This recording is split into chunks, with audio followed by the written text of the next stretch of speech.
So getting to inspiring you to pray and visualizing the world that you would like to see, not just now, but in the future, which is extremely important.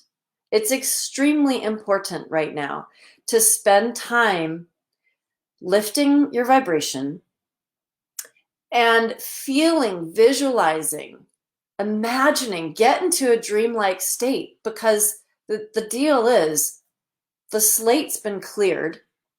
The prophecies have not been able to write what happens beyond now. They've written up to now.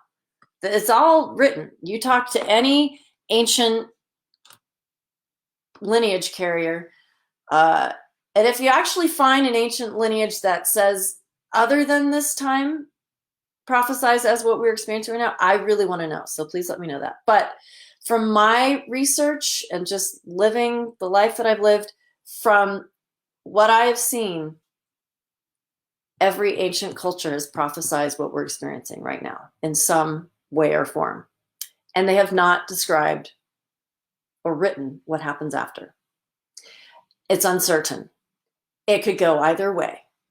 So which way do you want it to go? This is where your responsibility of proactivity and taking on some of what I'm talking about today, the non-dual union, wearing your lenses of non-dual union. I'm still getting there as to how this is all going to add up. I'm giving you the pieces. Today's kind of a rough cut. I think I still have dirt under my nails from being in the garden and dirt in my hair, whatever. But anyway, so we have Samantabhadra, Samantabhadri, we have Ardhanarishvara, Shiva and Shakti in union. So we have these great beings representing our ultimate state of being, that we are not separate from the opposite, the masculine, or in my case, masculine, feminine. We're not separate from, we're actually these non-dual, interconnected beings with everything. Everything in the universe has the same source. So here's what I'm getting to. If when you are praying or visualizing, you imagine that you are doing it for every single being, because we all are from the same source. We actually are considered one heart, one soul. And I know it can be really difficult when there are people out there, you're like, that is the worst human there could possibly be. That person should not be here anymore. And then you get thoughts of what maybe that would be like. Even those people they are from the same source. Even this so-called virus or whatever it is from the same source. Even your nightmares are from the same source. Everything has the same core. At the core, at its source, is the same. So this is part of the training of wearing our Yogini lenses, our Dakini lenses, our Heruka lenses, or our Yogi lenses. Wearing the lenses of non-dual union, of non-duality, or of unity. So I'll give you a great example.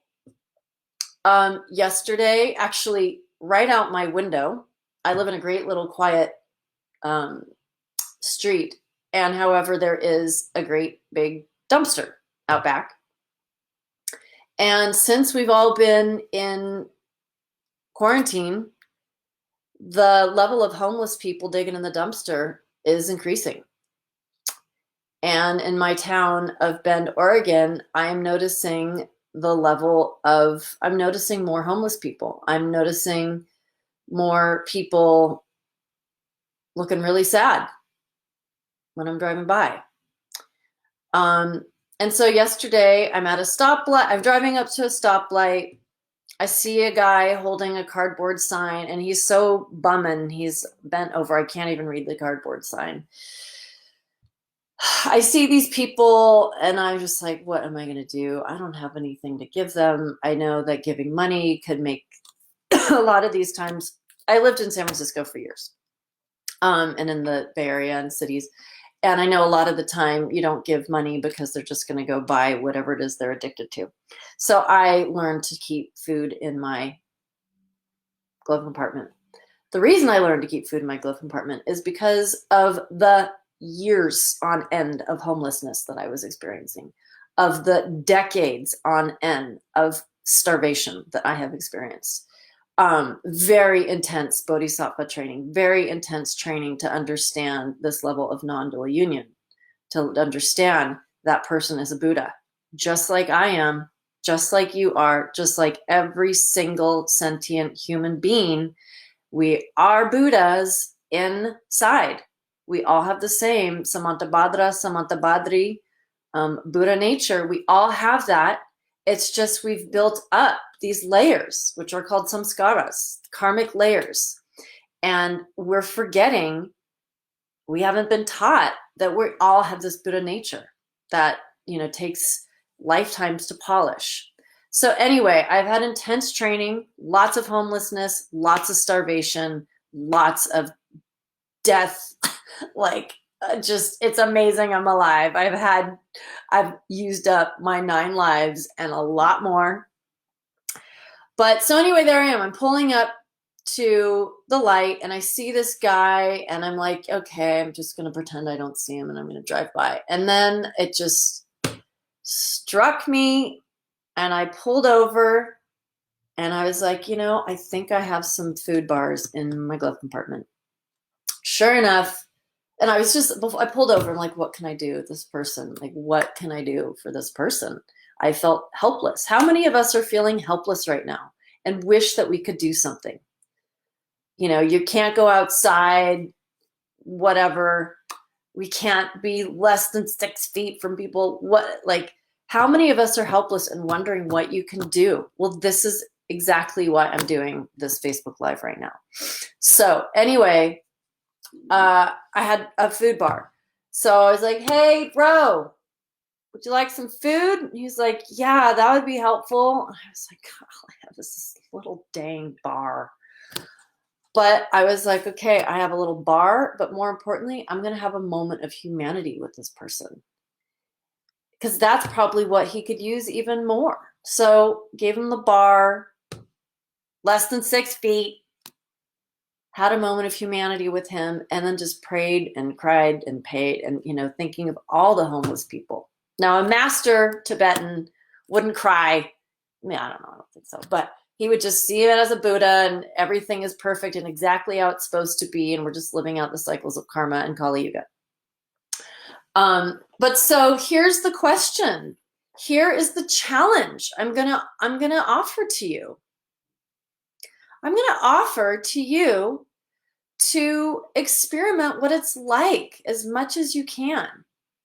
I tell my students, when you're trying to integrate something new, a new practice, a new way of being, make note cards and put them all over the place, pretty little note cards. So I would say, if you're willing to do this challenge, make a pretty little note card and say something like, wearing my lenses of non-dual union, or something to that effect, my lenses of non-dual union, or seeing, wearing my lenses of unity, or what have you, and put it on your altar, put it on your mirror in the bathroom, put it on the middle of the steering wheel, put it places so that you're constantly remembering when you watch the news, non-dual union, when you go out and you see the homeless person in the dumpster, that person is my heart, my soul. What can I do right now in this moment?